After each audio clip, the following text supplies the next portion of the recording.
So today I went to the school where my kids go, and my wife used to teach, and it was picture day.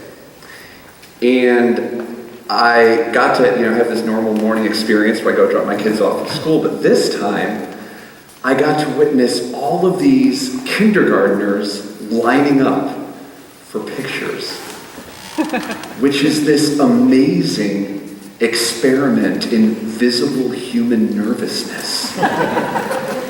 It's like I got to see all of these human tics that we have. Like this one girl was just gobbing like a fish in line, just. And then another kid was just doing this with his hands, just couldn't stop doing this with his hands, and then other kids just lose like kind of pelvic control, and they're just kind of slouching around, and you kind of watch this fascinating. I'm going to switch mics actually. I think this is a better mic. But you just watch this.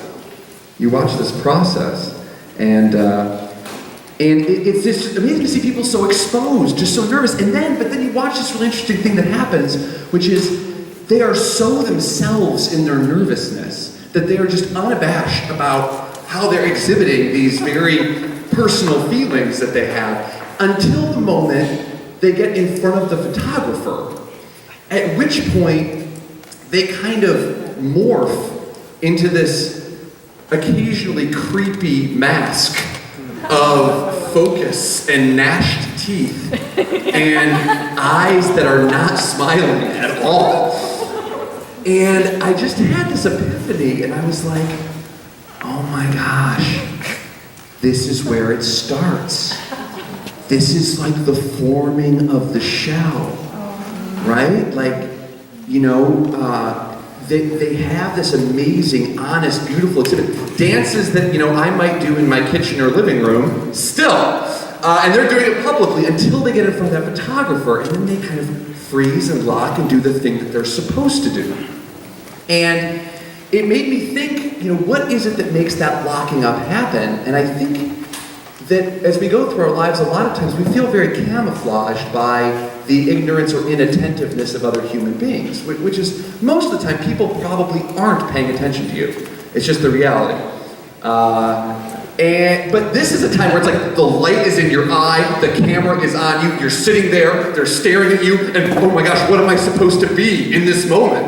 And I think we all still feel that way at times in our life. We might feel that way at a job interview, or we might feel that way on a first date. And inside us, that kindergartner is still like doing the hand thing, or doing the gobbing fish mouth thing, but over time, enough times in front of the photographer, we built that shell and built that shell and built that shell so we can kind of contain it up to a point.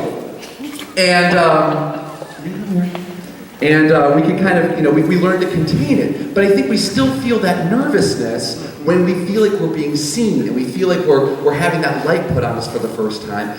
But I would argue that our ultimate goal with the person looking at us, whether it's that date, whether it's that job interview, is to be able to be our kindergarten, nervous, mouth-gobbing, jumping around, hand-clasping self again.